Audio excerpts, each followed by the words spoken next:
Standing here in my tiny house because I've been getting requests to do some more videos of building new parts on it and how I did older past steps and so on. And so I wanted to see what you guys thought about that. If you're interested in seeing more videos of the details of the house or just future progress, just let me know in the comments below, either requesting specific videos or either just showing support and saying, yes, I'd like to see more videos like that.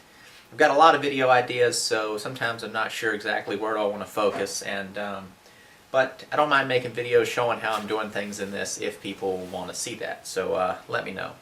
But what we're doing today is I'm going to be putting down some of the boards on the upper loft area, and I'm using untreated decking boards. It's the same boards you go to Lowe's or Home Depot and buy for a deck, 1x6s, which are, I guess they're actually, well, I guess they're 1 by 5.5 inches wide is what their true dimension is, but they're treated. So what I'm doing is I'm buying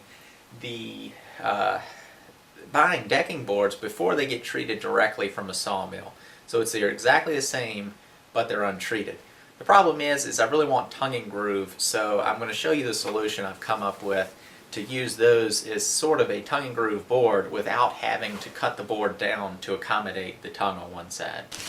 Here's a shot of the boards as they come from the sawmill. I've already yanked a couple of the boards out, but when you buy it, I'm buying them in packs of 163 boards, I believe, is how many is in a stack. Maybe it's 160, and I'm paying $1.63 per board. But they come in handy for all kinds of stuff, whether it be furniture projects or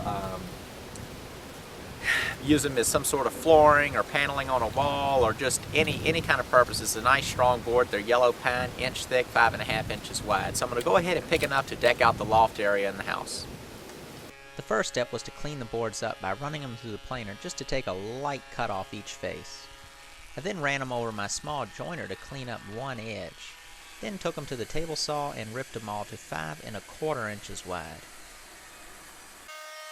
Once I had all the boards ripped to width, I routed a groove down each edge of each board. The router bit I'm using is a 3/8 inch dado bit. You just hook it into the router, it's got a bearing on it, and run it down, and with the router set to a depth of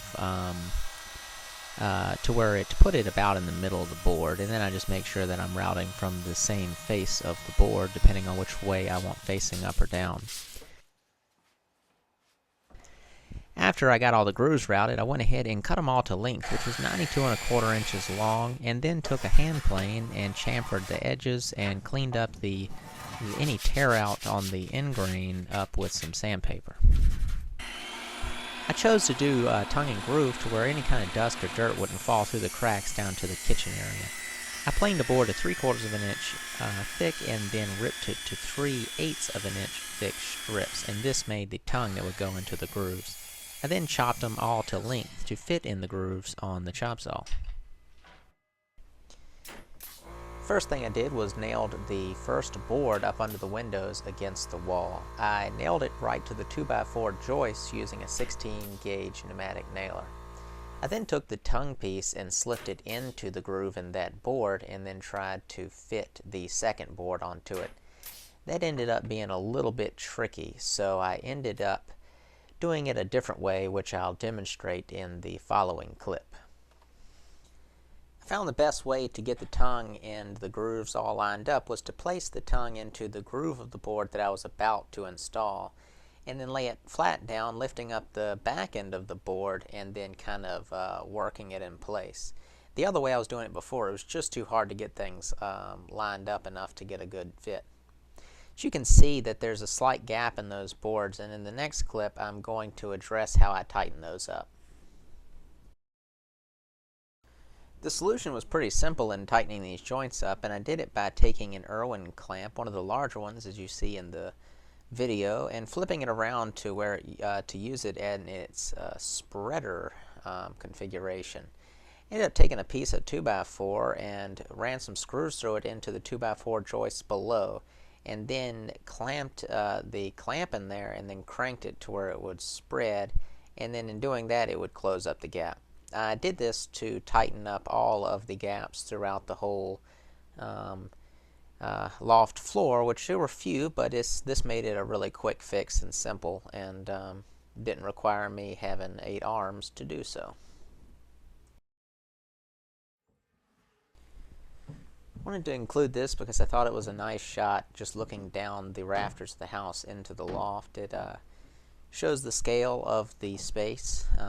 You can see just I'm an average sized fella, and really is plenty of room up there. I mean, there's enough room if you really wanted to cram them. I mean, it's enough room for probably 6 people to sleep up in there if you just wanted to. But with the loft's roof line being at a shallower slope than the rest, it really gives a lot of room, and able to have the windows and the little stained glass windows up there. It really is a nice little space up there and plenty of light. Behind me, in the triangular space behind me, the opening, that's going to be walled in with a stained glass window, one of the arch-top ones you can see in the one of my other videos I've posted. One of those stained glass windows is going to be mounted right underneath that peak, and then to the left and right of the window. Not completely sure yet, but I think it's going to be some sort of built-in shelving or either just a wall, and not really sure yet, but that decision will come later. So I know it looks dark and it's hard to see, but got the loft fully laid, and I'm pretty happy with the way it looks. I'm actually very happy. The next step I'm going to go ahead and do is to give it a light sanding, and then fill, well, I got to fill some of these nail holes in with some wood filler, and then give it all a light sanding with some 220, and then I'm going to polyurethane the top part. The underside of it will be the ceiling to the kitchen, and what I'm going to do with that is use a Minwax polyacrylic, I think. I'm not sure completely yet, but I think that's probably what I'm going to use on the underside. But I'll go ahead and give you a pan shot of what it looks like. Real happy with the way the tongue and groove ended up working out, with routing the grooves in the edges of each board and just placing that sort of, I guess you call it a spline, sort of, between each board. When it got to the very edge, all I ended up having to do was I cut a piece of the same material to about, well, it was 1.5 inches. And then with my plane, I had to kind of shave it down and then tapped it down in, which made a tight fit up against from one side to the other. If you're new to my channel, I'd like to invite you to subscribe to the channel and leave a comment below letting me know what you think about the video, and if you have ideas of future videos or just other topics you'd like me to cover within this house, or building and making, or doing whatever. If you could also leave a thumbs up on the video, I think that kind of helps out pretty good in the ranking of how it lands on YouTube. If not, it just makes me feel good to see how many thumbs up I'm getting. Other than that, I guess you can check me out on Facebook. I try to keep that as updated as possible with different posts. Go ahead and go on there and leave a comment, send me a message, whatever. Other than that, I guess that finishes up this video, and thanks for watching.